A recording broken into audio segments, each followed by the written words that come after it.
Hello students. तो आज की क्लास में हम स्टार्ट कर रहे हैं प्रॉपर सोशल साइंस का लेसन नंबर 1।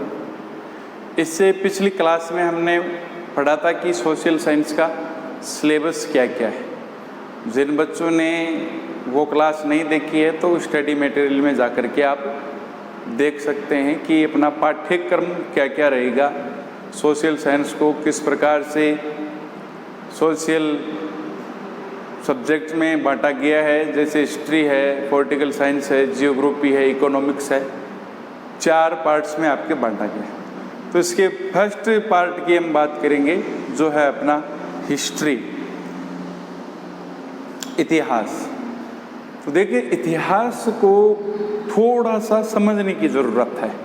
अगर आपके थोड़ा सा समझ में आ गया कि इसका बेस क्या है, या इसकी जो पहले की, या इसका पूर्व है, इसका बाद में, ये क्या, कौन पहले हुआ कौन बाद में हुआ, इतनी सी स्टोरी समझ में आ जाती है तो बाद में पूरे के पूरे जो आपके 4 चैप्टर हैं वो आपको बिल्कुल स्टोरी में लगेंगे। और जो आपके 20 नंबर का इसका मार्किंग है वो आप 20 में से 20 प्राप्त कर सकेंगे। तो देखिए, पहले थोड़ा सा आप ये समझें कि इतिहास है क्या। वैसे ये थोड़ा सा 10th क्लास से ऊपर की बात है, लेकिन अगर ये बात थोड़ी सी समझ में आ गई तो आपके फिर ये समस्या नहीं रहेगी कि सर समझ में नहीं आ रहा है।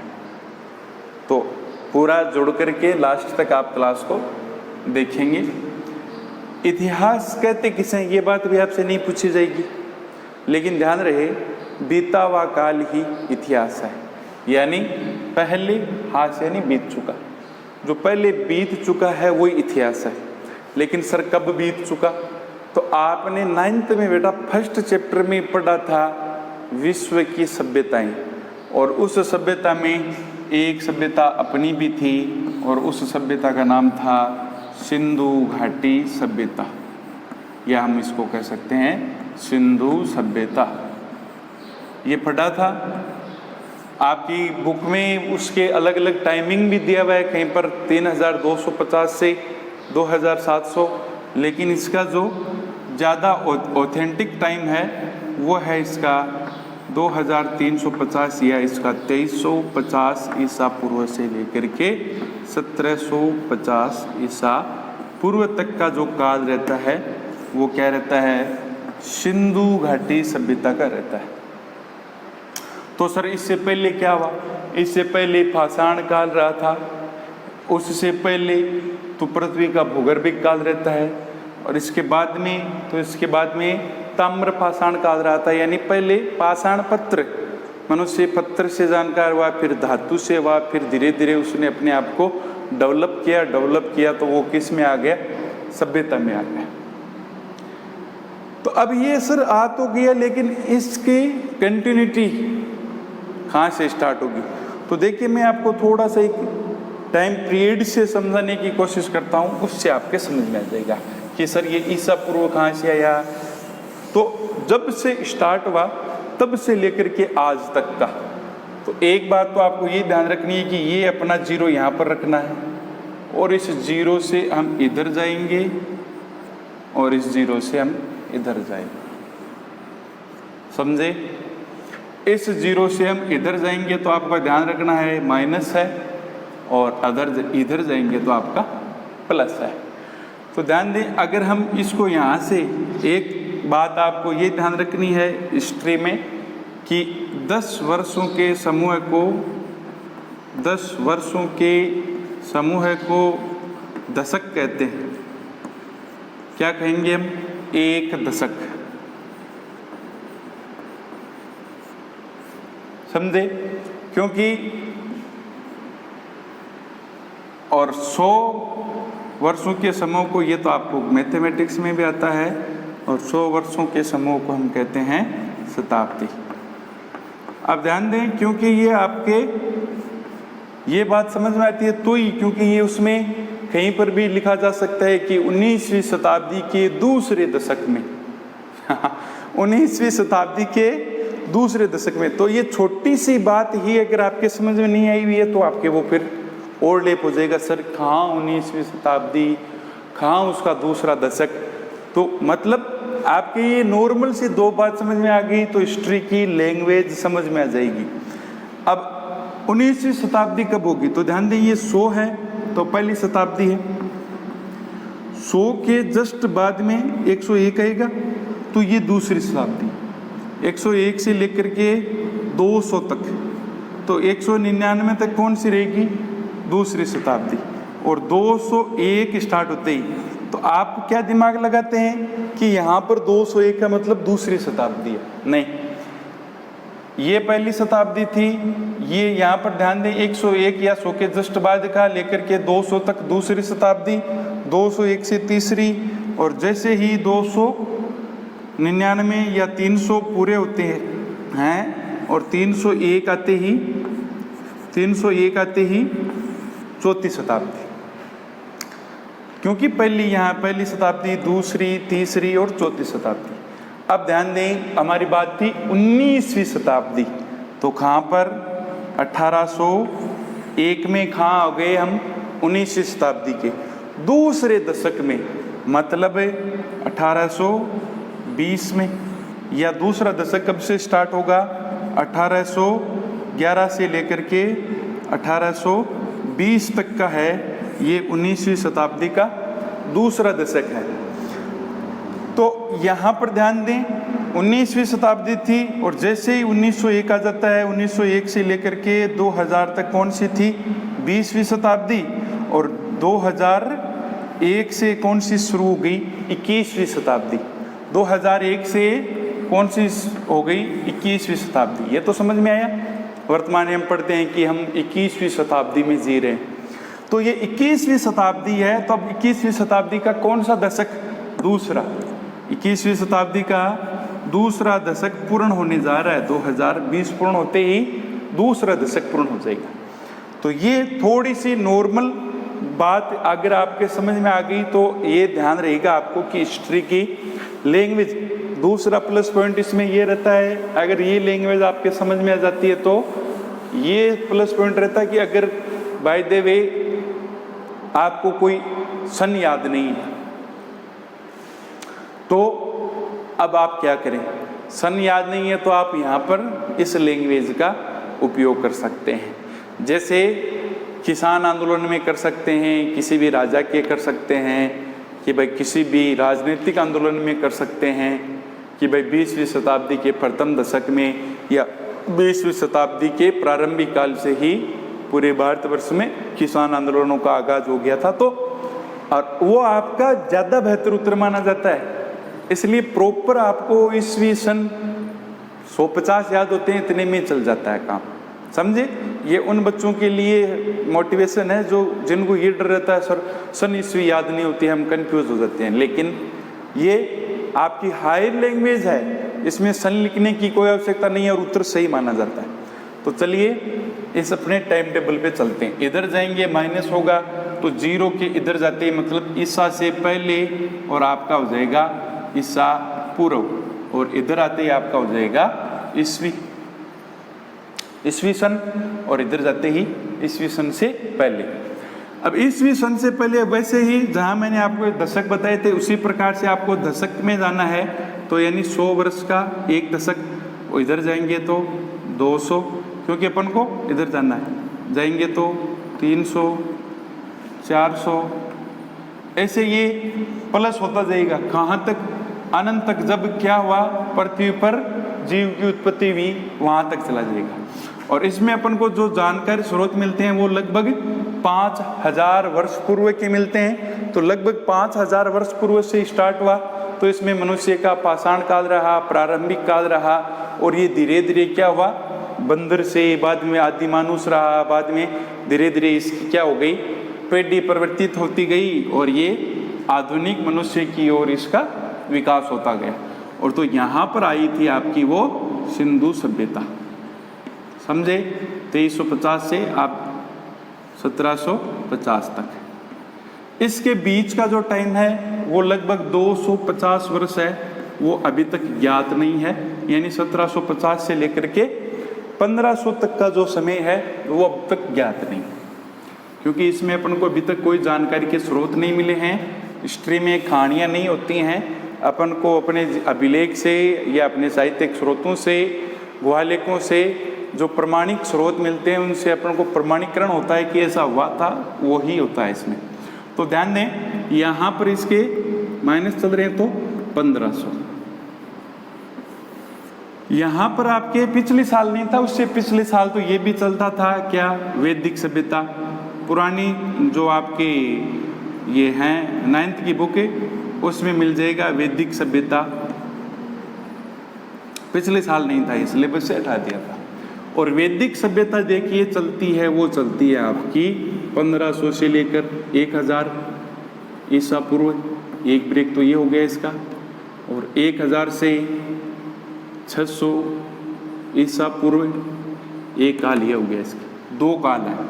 तो ये भी ईसा पूर्व होगा। समझ रहे हैं ईसा पूर्व कैसे हुआ, क्योंकि ईस्वी सन से पहले का समय ईसा पूर्व है, ईस्वी सन के बाद का समय ईस्वी सन है। तो ध्यान दें, इसमें जो वैदिक काल था इसी में 1500 से 1000 के बीच में लगभग 1300 या 1350 ईसा पूर्व में पहला वेद लिखा गया था जिसका नाम था ऋग्वेद, और इसीलिए क्या कहते हैं इसको, वैदिक काल कहते हैं या वैदिक सभ्यता कहते हैं। तो ये 1500 से लेकर 1000 तक चला। तो ये वैदिक सभ्यता का या जो, और ऋग्वैदिक सभ्यता के बाद का जो काल है वो है आपका 1000 ईसा पूर्व से लेकर के 600 ईसा पूर्व तक। तो इसमें बाकी के जो 3 वेद आपके 9th में ये भी थे, बाकी के जो 3 वेद हैं आपके सामवेद, यजुर्वेद, अथर्ववेद, ये तीनों वेद हैं वो 1000 ईसा पूर्व से 600 ईसा पूर्व के मध्य लिखे गए थे, और एक ऋग्वेद है वो आपका 1350 से 1000 ईसा पूर्व के मध्य लिखा गया था। इसीलिए 1500 से 1000 ईसा पूर्व के मध्य का जो टाइम है वो ऋग्वैदिक काल का है, और जो आपका 1000 से 600 का है ये उत्तर ऋग्वैदिक काल का, यानी इसके बाद का।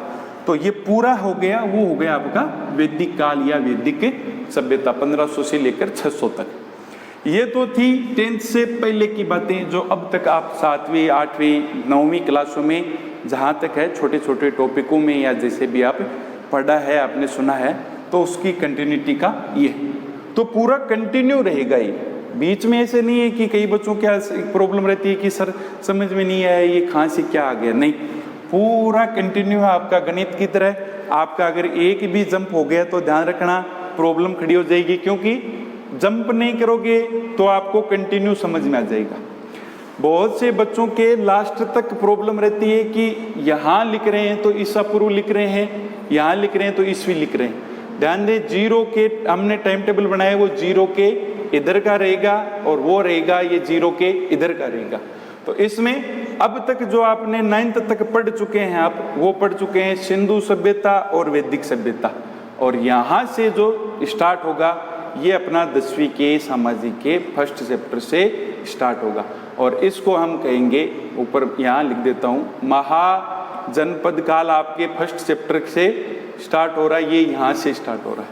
तो देखिए महाजनपद काल है ये 600 ईसा पूर्व से लेकर, ईसा पूर्व क्या होता है, ईस्वी क्या होता है, मैं समझता हूँ आप समझ चुके होंगे। अगर कोई बात समझ में नहीं आई है तो कमेंट करके पूछ लेना। और 600 ईसा पूर्व से लेकर के और आपका 323 ईसा पूर्व तक, कई किताबों में 325 लिखा हुआ है, तो ये ध्यान दें कोई कहीं पर टाइपिंग में करेक्शन हो जाता है, या कुछ इतिहासकारों ने इसको 325 मान रखा है। वो जो मौर्य वंश की स्थापना का जो टाइम रहता है वो वहाँ तक रहेगा।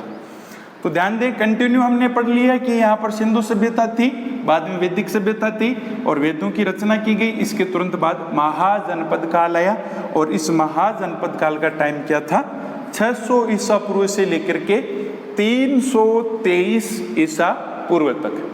अब इसमें देखिए भारत में कितने महाजनपद थे, जैसे वर्तमान में भारत में राज्य हैं उसी प्रकार से कितने हैं भारत में महाजनपद हैं, वो 16 हैं, 16 महाजनपद थे। अब हमें इसकी जानकारी कहाँ से मिलती है, तो जानकारी, क्योंकि बिना जानकारी के तो कोई काम ही नहीं है, तो बौद्ध ग्रंथ, बौद्ध ग्रंथ अंगुत्तर महानिकाय या अंगुत्तर निकाय लिख सकते हैं आप, से जानकारी मिलती है। एक आपके सिलेबस में नहीं है, वैसे जैन का है, आपको तो बौद्ध का याद रखना है, और उसका नाम है भगवती सूत्र। जैन ग्रंथ भगवती सूत्र से हमें और बौद्ध ग्रंथ अंगुत्तर निकाय से हमें क्या जानकारी मिलती है कि महाजनपद काल के अंदर भारत में 16 महाजनपद थे। 1 मिनट आप इसको नोट कर लें, क्योंकि फिर आपके ईस्वी वाला और ईसा पूर्व वाला ये डाउट बना रह जाएगा।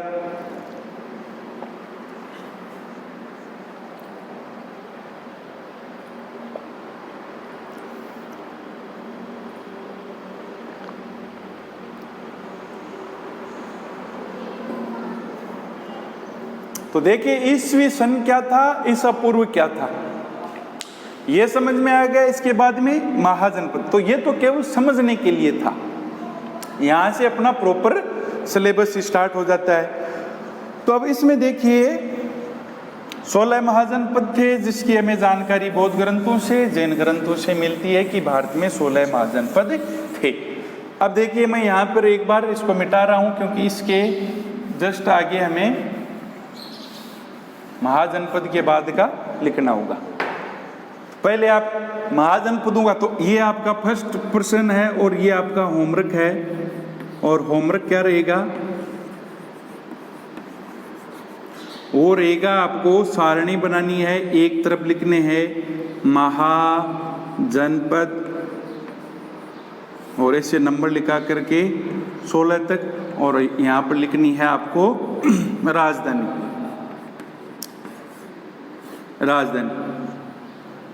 तो जैसे यहाँ जैसे मगध महाजनपद है, गांधार है ना, तो मगध की आपने यहाँ पर लिख लिया पटना, या इसका वर्तमान नाम है पटना, तो वैसे राजधानी इसकी राजगृह होगी। और पाटलिपुत्र भी कई जगह होता है, पाटलिपुत्र का ये वर्तमान नाम है, मैंने पटना लिख दिया सॉरी। और गांधार जैसे इसकी राजधानी लिखेंगे आप तक्षशिला। तो ये पूरे 16 के 16 लिखने आपको, ये आपका आज का होमवर्क रहेगा। और इसके जस्ट आगे हम पढ़ते हैं अब आपके, जो भारत में 16 तो थे, लेकिन ये महाजनपद होते क्या थे। तो महाजनपद ध्यान दें, जो गांव होगा उसे हम कहेंगे जन, या वर्तमान में जो अपनी पंचायत होती है उसको हम कहेंगे जन। और जो जन से मिलकर के, यानी जन प्लस जन बराबर क्या हो जाएगा, जनपद। यानी गांवों से या पंचायतों से मिलकर के क्या बनती है, पंचायत समिति या तहसील। और जनपद प्लस जनपद आपके हो गए महाजनपद, यानी आपका राज्य। तो कुछ जनपदी भी आते हैं, जन नहीं आएंगे आपके, क्योंकि जन से मिलकर के जनपद मिला है और जनपद से मिलकर के महाजनपद बना है। तो महाजनपद तो है ही 16, इसके साथ में जनपदों का भी नाम आता है। तो अगला इसमें आपके बनता है कि राजस्थान के जनपद या महाजनपद, जो प्रश्न पूछ भी लिया गया है 2 बार आपके बोर्ड परीक्षा में, कि राजस्थान के जनपद व महाजनपद, तो 4 का वर्णन मिलता है। तो महाजनपद की बात करें तो पहला तो है आपका बेराट,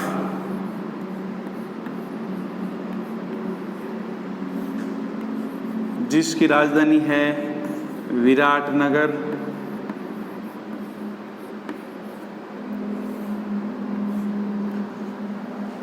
और दूसरा है आपका गांधार।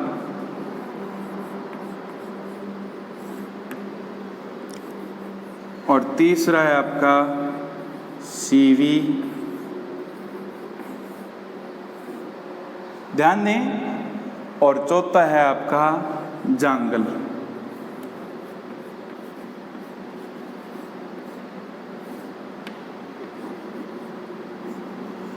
इसको वैसे आपकी किताबों में लिखा रहेगा, वो आपका मत्स्य लिखा हो सकता है, तो आप इसको मत्स्य लिख लें, कंफ्यूज नहीं होंगे। दूसरे नाम भी मिल सकते हैं इनके, तो अपने जो लिखे हुए किताबें हम उनकी बात करते हैं। तो देखिए गांधार है, इसकी जो राजधानी थी वो थी मथुरा, और एक बार इसकी बात में बात करेंगे। जांगल है, इसकी राजधानी जांगल प्रदेश, या जिसका वर्तमान में हम कह सकते हैं अपना बीकानेर या और नागौर। नागौर का प्राचीन नाम आपने जीके की किताबों में, जीके के प्रश्नों में पढ़ा होगा, क्या था? अहि छत्रपुर। इसलिए इसकी राजधानी क्या हो जाएगी? अहि छत्रपुर। तो ये उस टाइम, क्योंकि ये वर्तमान में तो ये यूपी में आता है मथुरा वाला, लेकिन उस टाइम ये राजस्थान वाले क्षेत्र में आता था, क्योंकि इसमें अपने वाली एरिया था। विराटनगर ध्यान दें, वर्तमान में जयपुर को कहते हैं, और ये जयपुर वाला ही था। मत्स्य प्रदेश, जिसका महाभारत में भी वर्णन मिलता है, और इसकी राजधानी थी विराटनगर, जिसको हम बेराट भी बोलते हैं। आपने 9th क्लास में बेराट सभ्यता पढ़ा था, वो यही है। मत्स्य विराटनगर। गांधार है, इसकी राजधानी थी मथुरा। सीवी की बात करते हैं तो ध्यान दें, जो वर्तमान का पाकिस्तान वाला क्षेत्र है, इस वाले एरिया के अंदर ध्यान दें सीवी जनपद होता था, और यहाँ पर जो सीवी जनजाति रहती थी, जाति रहती थी, लेकिन ये कालांतर में आकर के कहाँ बस गई? दक्षिणी राजस्थान वाले क्षेत्र में, और दक्षिणी राजस्थान वाले क्षेत्र में चित्तौड़ पे, और इसीलिए ध्यान दें चित्तौड़ वाले क्षेत्र में बसी, तो इसकी जो राजधानी वैसे शिवपुर या नगरी, वहाँ पर पहले थी तो शिवपुर थी, और बाद में चित्तौड़ वाले क्षेत्र में आ गई तो आपकी नगरी है, वो आपका सीवी का राजधानी था। जांगल से एक प्रश्न और बनता है, क्योंकि ये जांगल प्रदेश वर्तमान के नागौर बीकानेर वाले क्षेत्र को कहते हैं, और यहाँ के राजा हैं अपने आप को जांगल प्रदेश बादशाह कहते थे, और इनके झंडे पर भी यही नाम होता था। तो ये भी प्रश्न आपके बन सकता है। तो ये था अपने लिए आज का महाजनपद काल, और महाजनपद काल से पहले की अपन को क्या बेसिक बातें समझनी है। देखिए महाजनपद काल के आपको राजस्थान का भी लिखना है, और वो 16 महाजनपद और उनकी राजधानियों का होमवर्क रहेगा। इसके बाद में क्या आएगा? महाजनपद के अंदर जो जनपद था वो कौन सा था? अपना सबसे शक्तिशाली, और उस शक्तिशाली जनपद का नाम क्या था? आपने नहीं पढ़ा? मगध। और मगध महाजनपद से हम कल से स्टार्ट करेंगे, जहाँ से आएगा आपका मौर्य वंश। तो यहाँ पर चंद्रगुप्त मौर्य ने मगध महाजनपद में क्या कर दी? मौर्य वंश की स्थापना, और संपूर्ण भारतवर्ष में पूरे मौर्य वंश के शासन चला, इसलिए ये भारतवर्ष कहलाया। और आगे चल करके मौर्य वंश, गुप्त वंश हम अब कंटिन्यू समझ में आ जाएगा आपका। इससे आगे, क्योंकि ये बीच में ध्यान दें ईसा पूर्व में होगा। अपने महाजनपद काल का टाइम क्या था? 600 ईसा पूर्व से लेकर के 323, और 323 या 25 में जो चंद्रगुप्त मौर्य के द्वारा मौर्य वंश की स्थापना होती है, उसी के साथ क्या हो जाएगा? यहाँ पर मौर्य वंश की स्थापना तो 323 ईसा पूर्व। यहाँ पर भी ध्यान देना ईसा पूर्व, और इससे आगे आएगा वो पूरा का पूरा आपके ईस्वी में आएगा। तो दूसरा, तीसरा, चौथा पार्ट आपके सभी ईस्वी में है। पहला पार्ट है वो आपका ईसा पूर्व में है। एक बात मैं आपको और बता देता हूँ कि ये जो आपको ये समझ में आ गया, तो इसके साथ में ही आपको हिस्ट्री के डिवाइडेशन का थोड़ा सा ध्यान होना चाहिए।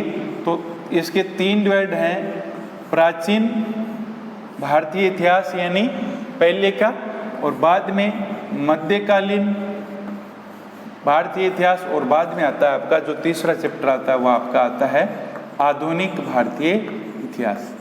3 डिवाइडेशन इसके मुख्यतः मिलते हैं, प्राचीन, मध्य और आधुनिक। तो पहला चैप्टर आपका प्राचीन का है, दूसरा आपका मध्य का है, तीसरा आपका आधुनिक का है, और चौथा चैप्टर आपका विश्व इतिहास का है। पहले चैप्टर का हमने पहला टॉपिक पढ़ लिया है महाजनपद काल, और इसका आपका होमवर्क बता दिया है जो आपको करना है। इससे आगे काम करेंगे अगली क्लास में। आज के लिए इतना ही, नमस्कार।